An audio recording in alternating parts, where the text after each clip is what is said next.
নমস্কাৰ এই মুহূৰ্তত আহি পৰিছে ৰাতিপুৱাৰ কেইবাটাও বিগ ব্ৰেকিং নিউজ। আজি হৈছে 30 নৱেম্বৰ। কাইলৈৰ পৰা দেশত সলনি হ'ব কেইবাটাও নতুন নিয়ম। 1 ডিচেম্বৰৰ পৰা ৰেচন কাৰ্ডৰ পৰা আৰম্ভ কৰি অৰুণোদয় আঁচনিলৈকে কেইবাটাও নতুন নিয়ম সলনি হ'ব। অৰুণোদয়ৰ প্ৰতিজন হিতাধিকাৰীৰ একাউণ্টত 1250 টকাৰ পৰিৱৰ্তে প্ৰদান কৰা হ'ব 3100 টকা। লগতে যদি আপোনাৰ ৰেচন কাৰ্ড আছে তেনে ক্ষেত্ৰত আপোনাৰ বাবে কেইবাটাও নতুন নিয়ম সলনি হ'ব। যদি আপুনি চৰকাৰী ঘৰ জিঅ'ৰিং কৰিছে চৰকাৰী ঘৰৰ প্ৰতি কিছু টকা প্ৰদান কৰা হ'ব আপোনাৰ বেংক একাউণ্টত। কেৱল এয়াই নহয়, আত্মীয় প্ৰতিজন মহিলাক 10,000 টকাৰ পৰিৱৰ্তে 25,000 টকা প্ৰদান কৰিব। যদি আপুনি প্ৰথম কিস্তিত 10,000 টকা পোৱা নাই তেন্তে আপোনাৰ বাবে ভাল খবৰ আহি পৰিছে। লগতে কেইবাটাও ৰাজনৈতিক খবৰৰ লগতে অৰাজনৈতিক খবৰ যুগুত কৰা হৈছে আজিৰ দিনটোত। গোটেই অসম তথা ভাৰতৰ বিভিন্ন প্ৰান্তৰ পৰা যুগুত হৈছে কেইবাটাও ডাঙৰ খবৰ। এনেবোৰ খবৰ নিতৌ পাই থাকিবলৈ চেনেলটি ছাবস্ক্ৰাইব কৰি ভিডিঅ'ৰ এটা লাইক কৰিবলৈ নাপাহৰিব। আজিৰ আমাৰ প্ৰথম গুৰুত্বপূৰ্ণ খবৰ হৈছে অসমবাসীৰ বাবে এটা ডাঙৰ খবৰ। 10 তাৰিখে লাখ লাখ লোকৰ একাউণ্টত সোমাব চৰকাৰী ধন। কোনে কোনে লাভ কৰিব এই ধনৰাশি? অৰুণোদয় আঁচনিৰ লাখ লাখ হিতাধিকাৰীৰ একাউণ্টত জমা হ'ব 1250 টকা। বৃদ্ধ পেঞ্চন আঁচনিৰ ধন সোমাব আপোনাৰ একাউণ্টত। বিধৱা পেঞ্চন আঁচনিৰ ধন জমা হ'ব একাউণ্টত। প্ৰতি মাহৰ 10 তাৰিখে হিতাধিকাৰীৰ একাউণ্টত ধন জমা হোৱাটো নিশ্চিত কৰিছে চৰকাৰে। যদি আপোনাৰ বেংক একাউণ্টৰ KYC আপডেট কৰা নাই শীঘ্ৰে কৰি লওক আপডেট। আধাৰ কাৰ্ডৰ সৈতে লিংক কৰক বেংক একাউণ্ট। পান আধাৰ দুয়োটা নম্বৰৰ সৈতে লিংক কৰিব লাগিব বেংক একাউণ্ট। বেংক একাউণ্টত পান আধাৰ লিংক হোৱাৰ পিছত আপোনালৈ আহিব OTP। ইয়াৰ পিছতে আপুনি নিশ্চিত হ'ব আপোনাৰ একাউণ্টত টকা জমা হোৱাটো। যদি আপোনাৰ নামটো অৰুণোদয় আঁচনিত অন্তৰ্ভুক্ত হৈ আছে তেন্তে আপোনাৰ বাবে ভাল খবৰ। অতি শীঘ্ৰে আপুনি বেংকত গৈ KYC ফৰ্ম এটা জমা দিয়ক। যদি আপুনি আগতে অৰুণোদয় আঁচনিৰ টকা পাইছিলে এতিয়া নাপায় তেনে ক্ষেত্ৰত আপোনাৰ একাউণ্টৰ KYC কৰিব লাগিব। KYC থকা সত্ত্বেও যদি একাউণ্টত 1250 টকা পোৱা নাই তেনে ক্ষেত্ৰত ব্লকত গৈ যোগাযোগ কৰিব লাগিব, অন্যথা আপোনাৰ একাউণ্টত অৰুণোদয় আঁচনিৰ টকা নাপাব। আৰু আজিৰ ভিডিঅ'টো সকলোৱে বেছিকৈ শ্বেয়াৰ কৰি দিব। তাৰপিছত অসমবাসী ৰাজ্যক জনাইছো আমাৰ পৰৱৰ্তী খুবেই গুৰুত্বপূৰ্ণ খবৰ। লগতে ডাঙৰ খবৰ আহি গ'ল অন্ন সুৰক্ষা সপ্তাহ। ৰেচন কাৰ্ডৰ লাখ লাখ হিতাধিকাৰীৰ বাবে। তাৰপিছত অসমবাসী ৰাজ্যক জনাইছো আমাৰ পৰৱৰ্তী খুবেই গুৰুত্বপূৰ্ণ খবৰ। লগতে ডাঙৰ খবৰ আহি গ'ল অন্ন সুৰক্ষা সপ্তাহ। ৰেচন কাৰ্ডৰ লাখ লাখ হিতাধিকাৰীৰ বাবে ডাঙৰ খবৰ। 1 তাৰিখৰ পৰা লাখ লাখ লোকে লাভ কৰিব ৰেচনৰ চাউল। ৰেচনৰ চাউল নাপালে দিব পাৰিব অভিযোগ। আপোনাৰ এটা অভিযোগৰ পিছতে জেললৈ যাব লাগিব ৰেচনৰ দোকানী। আপুনি লিখি লওক এইটো নম্বৰ। ফোন নম্বৰ দুটা হৈছে 180034536111 আৰু আন এটা নম্বৰ হৈছে 1967। এই দুয়োটা নম্বৰতে ফোন কৰি দিব পাৰিব অভিযোগ। দোকানীৰ লগতে গ্ৰাহকসকলে মানিব লাগিব নিয়ম। 1 তাৰিখৰ পৰা 10 তাৰিখৰ ভিতৰত লাভ কৰিব ৰেচন। মনত ৰাখিব ৰেচনৰ চাউল সংগ্ৰহ কৰাৰ সময়ত দিয়ক আপুনি ফিংগাৰপ্ৰিণ্ট দিহে সংগ্ৰহ কৰক ৰচিদ। E-পোষ্ট মেচিনৰ দ্বাৰা দিয়া ৰচিদ ল'ব লাগিব হিতাধিকাৰীয়ে। অন্তোদয় অন্ন যোজনাৰ অধীনত 35 কিলোকৈ চাউল লাভ কৰিব হিতাধিকাৰীসকলে। অগ্ৰাধিকাৰ প্ৰাপ্ত পৰিয়ালে 5 কিলোকৈ চাউল লাভ কৰিব। হিতাধিকাৰী ৰেচন সংগ্ৰহ কৰি ল'ব লাগিব ৰচিদ। 1 তাৰিখৰ পৰা 10 তাৰিখলৈকে দিনজোৰাকৈ খোলা ৰাখিব লাগিব ৰেচনৰ দোকান, অন্যথা পৰিব ভয়ংকৰ বিপদত। তাৰপিছত অসমবাসী ৰাজ্যক জনাইছো আমাৰ পৰৱৰ্তী খুবেই গুৰুত্বপূৰ্ণ খবৰ। লগতে ডাঙৰ খবৰ লাখ লাখ লোকে নতুনকৈ লাভ কৰিব চৰকাৰী ঘৰ। 7 লাখ লোকক ঘৰ দিয়াৰ লক্ষ্য হিমন্ত বিশ্ব শৰ্মা চৰকাৰৰ। হিমন্ত বিশ্ব শৰ্মা চৰকাৰৰ বৃহৎ ঘোষণা। সকলো দুখীয়া লোকে সাঙুৰি লোৱা হ'ব এই আঁচনিয়ে। আপুনি চৰকাৰী ঘৰ জিঅ'ৰিং কৰিছে নেকি তেন্তে আপোনাৰ বাবে অত্যন্ত ভাল খবৰ। অতি শীঘ্ৰে চৰকাৰী ঘৰৰ সুবিধা লাভ কৰিব আপুনি। প্ৰধানমন্ত্ৰী আৱাস যোজনা আৰু মুখ্যমন্ত্ৰী আৱাস যোজনাৰ অধীনত লাভ কৰিব চৰকাৰী ঘৰ। নৰেন্দ্ৰ মোদীৰ চৰকাৰে আবণ্টন দিছে 3 কোটি চৰকাৰী পকী ঘৰ। কোনো পৰিয়ালৰ নাথাকিব চিকিৎসা ঘৰ। কোনো পৰিয়ালৰে নাথাকিব কেঁচা ঘৰ। চৰকাৰী ঘৰক লৈ মুখ্যমন্ত্ৰী ডক্টৰ হিমন্ত বিশ্ব শৰ্মা চৰকাৰে কেইবাটাও গুৰুত্বপূৰ্ণ সিদ্ধান্ত গ্ৰহণ কৰিছে। যদি আপুনি জিঅ'ৰিং কৰিছে অতি শীঘ্ৰে চৰকাৰী ঘৰৰ প্ৰথম কিস্তিৰ টকা সোমাব বেংক একাউণ্টত। তাৰপিছত অসমবাসী ৰাজ্যক জনাইছো আমাৰ পৰৱৰ্তী খুবেই গুৰুত্বপূৰ্ণ খবৰ। লগতে ডাঙৰ খবৰ বিহাৰ নিৰ্বাচনৰ পিছতে থৰকাজুটি হেৰুৱাইছে কংগ্ৰেছে। কংগ্ৰেছৰ সভাপতি মল্লিকাৰ্জুন খাৰ্গেৰ ঘৰত কংগ্ৰেছৰ গুৰুত্বপূৰ্ণ বৈঠক। ৰাহুল গান্ধী উপস্থিত হৈছে এই বৈঠকত। বিহাৰ নিৰ্বাচনত বেয়াকৈ মুখ থেকেচা খালে কংগ্ৰেছে। 2026ত অসমকে ধৰি কেইবাখন ৰাজ্যত বিধানসভা নিৰ্বাচন। অসমৰ বিধানসভা নিৰ্বাচনক লৈ চিন্তিত বৃদ্ধি পাইছে কংগ্ৰেছৰ। অসম, তামিলনাডু, পুডুচেৰী, কেৰালা আৰু পশ্চিমবংগত হ'ব নিৰ্বাচন। বিহাৰ নিৰ্বাচনৰ ফলাফলে বেকফুট লৈ গৈছে কংগ্ৰেছক, যাৰ বাবে ইখনৰ পিছত সিখন বৈঠকত মিলিত হৈছে কংগ্ৰেছে। বিহাৰত বহুকেইখন ৰাজনৈতিক সভাত অংশগ্ৰহণ কৰিছিল ৰাহুল গান্ধী।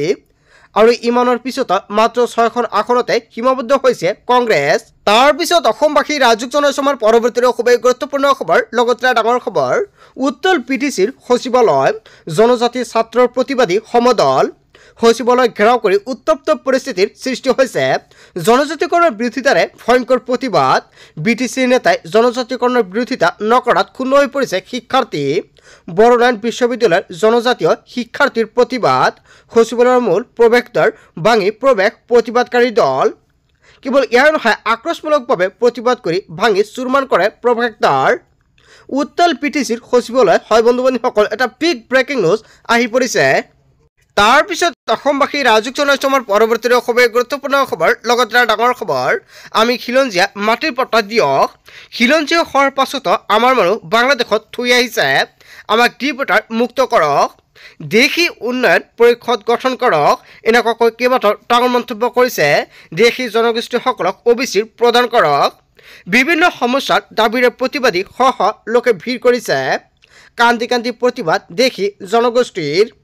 ধুবুৰী গোলকগঞ্জত গৰিয়ামূৰীয়া দেশীৰ প্ৰতিবাদ। গোলকগঞ্জৰ সমজিলাৰ কাৰ্যালয়ৰ সন্মুখত উত্তাল প্ৰতিবাদ। আমি খিলঞ্জীয়া মাটিৰ পট্টা দিয়ক বুলি মন্তব্য কৰিছে। তাৰ পিছত অসমবাসী ৰাজুক জনাইছো আমাৰ পৰৱৰ্তী খুবেই গুৰুত্বপূৰ্ণ খবৰ। লগতে ডাঙৰ খবৰ, হিমন্ত বিশ্ব শৰ্মাই আক্ৰোশমূলকভাৱে মুছলমানক উচ্ছেদ চলাইছে। চৰকাৰে কাৰোবাক অভয়াৰণ্যত ম্যাদী পট্টা দিছে, কিন্তু মুছলমানক দিছে মাথন বুলডোজাৰ। হিমন্ত বিশ্ব শৰ্মাই হিটলাৰী শাসন চলাইছে। উচ্ছেদ কৰি অমানৱীয় আৰু অগণতান্ত্ৰিক উচ্ছেদ চলাইছে। ইয়াৰ ফল হিমন্ত বিশ্ব শৰ্মাই ঐশ্বৰিকভাৱে লাভ কৰিব। ভাৰতীয় মানুহক হিমন্ত বিশ্ব শৰ্মা চৰকাৰে দুই ধৰণে চাই আছে। হিন্দুৰ কাৰণে হিমন্ত বিশ্ব শৰ্মাৰ এটা অন্তৰত, মুছলমানৰ কাৰণে অন্য এটা অন্তৰত। হিন্দু মুছলমান সকলোৰে বাবে এটা অন্তৰত হ'লে ভাল আছিল। কেৱল ইয়াই নহয়, আদানী আম্বানীৰ স্বাৰ্থত উচ্ছেদ কৰাটো দুৰ্ভাগ্যজনক মন্তব্য কৰিছে নেমচুৰ সভাপতি বদৰুল ইছলামে। তাৰ পিছত অসমবাসী ৰাজুক জনাইছো আমাৰ পৰৱৰ্তী খুবেই গুৰুত্বপূৰ্ণ খবৰ। লগতে ডাঙৰ খবৰ, ৰাহুল গান্ধীক বুঢ়া আঙুলি দেখুৱাই দিব পৰা মানুহ অসমত মই আছো। অসমৰ মুখ্যমন্ত্ৰী ডক্টৰ হিমন্ত বিশ্ব শৰ্মাই কেইবাটাও ডাঙৰ মন্তব্য কৰিছে। কংগ্ৰেছত বিপ্লৱ কৰি আহি এইখন আসনত বহিব পৰা মানুহ ময়েই। কংগ্ৰেছৰ পৰা ওলাই আহি ৰাজনীতি শেষ বুলি কয়, কিন্তু মই দেখুৱাই দিলোঁ ৰাজনীতি। কংগ্ৰেছক মই ভুল প্ৰমাণিত কৰিলোঁ। ৰাহুল গান্ধীক মই আঙুলি দেখুৱাইছোঁ, বেলেগে নোৱাৰে। মোৰ পজিটিভখিনি চিন্তা কৰক মন্তব্য কৰিছে অসমৰ মুখ্যমন্ত্ৰী ডক্টৰ হিমন্ত বিশ্ব শৰ্মাই। এনেকুৱাকৈ বিধানসভাত কেইবাটাও ডাঙৰ মন্তব্য কৰিছে। তাৰ পিছত অসমবাসী ৰাজুক জনাইছো আমাৰ পৰৱৰ্তী খুবেই গুৰুত্বপূৰ্ণ খবৰ। লগতে ডাঙৰ খবৰ, প্ৰসংগ 6 জনগোষ্ঠীয় জনজাতিকৰণ। 6 জনগোষ্ঠীক জনজাতিকৰণৰ মৰ্যাদা দিব লাগে নে নালাগে, আজি বিধানসভাত গ্ৰহণ কৰা হ'ব ঐতিহাসিক সিদ্ধান্ত। সকলো দৃষ্টি নিবদ্ধ 6 জনগোষ্ঠীৰ জনজাতিকৰণৰ ওপৰত। 6 জনগোষ্ঠীৰ জনজাতিকৰণক লৈ ৰাজ্যজুৰি প্ৰতিবাদ চলি আছে। 6 জনগোষ্ঠীৰ প্ৰতিবাদক সঁহাৰি জৱাহৰলাল নেহৰু। 6 জনগোষ্ঠীৰ প্ৰতিবাদক সঁহাৰি জনাইছে 6 জনগোষ্ঠীৰ প্ৰতিবাদক সঁহাৰি জনাবলৈ হিমন্ত বিশ্ব শৰ্মাৰ চৰকাৰে। ইপিনে 6 জনগোষ্ঠীৰ জনজাতিকৰণৰ বিৰোধিতা কৰিছে ট্ৰাইবেল সংঘই।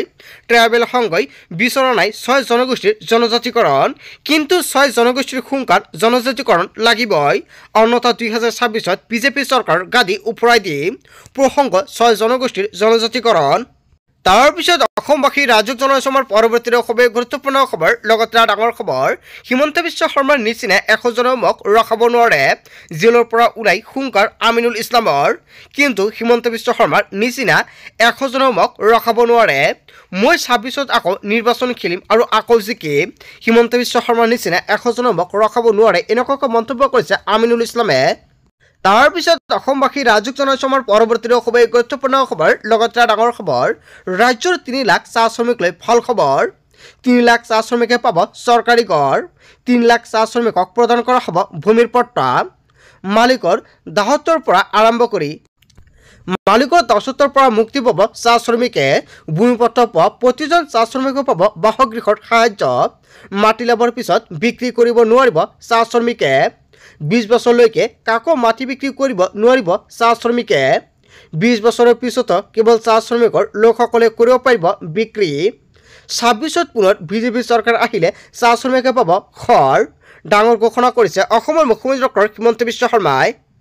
তাৰ পিছত অসমবাসী ৰাজুক জনাইছে আমাৰ পৰৱৰ্তী খুবেই গুৰুত্বপূৰ্ণ খবৰ লগতে ডাঙৰ খবৰ লাখ লাখ অৰুণোদয় হিতাধিকাৰীৰ বাবে ভাল খবৰ বৃদ্ধি পাব পাৰে অৰুণোদয়ৰ ধন 1250 টকাৰ পৰা 3100 টকা হ'ব পাৰে অৰুণোদয়ৰ টকা ইংগিত দিলে মুখ্যমন্ত্ৰী ডক্টৰ হিমন্ত বিশ্ব শৰ্মাই 2026ৰ 1 জানুৱাৰীত ভাল খবৰ আহিব পাৰে অৰুণোদয় হিতাধিকাৰীৰ বাবে অৰুণোদয়ক লৈ বিধানসভাত আলোচনা তাৰ পিছত অসমবাসী ৰাজুক জনাইছে আমাৰ পৰৱৰ্তী খুবেই গুৰুত্বপূৰ্ণ খবৰ লগতে ডাঙৰ খবৰ ভাৰতীয় নাগৰিকক অত্যাচাৰ কৰিলে মাত মাতিম কাৰাগাৰৰ পৰা ওলাই মুখ খুলিলে বিতৰ্কিত ইউনুছ তামুলীয়ে জেলৰ পৰা গামোচাৰে আদৰিলে ইউনুছ তামুলীক 2 মাহৰ অন্তত মুকলি আকাশৰ তলত বিতৰ্কিত ইউনুছ তামুলী মিয়াৰ পক্ষত থাকি বহু বিতৰ্কিত মন্তব্য কৰিছিল তামুলীয়ে খিলঞ্জীয়ক লৈ বিতৰ্কিত মন্তব্য কৰি জাতীয় সংগঠনৰ ৰখত পৰিছিল ইউনুছ তামুলীৰ বিৰুদ্ধে এজাহাৰ দিছিল দল সংগঠনে আৰু শিৱসাগৰ সদৰ থানাত 143/25 গোচৰত ভিত্তি কৰি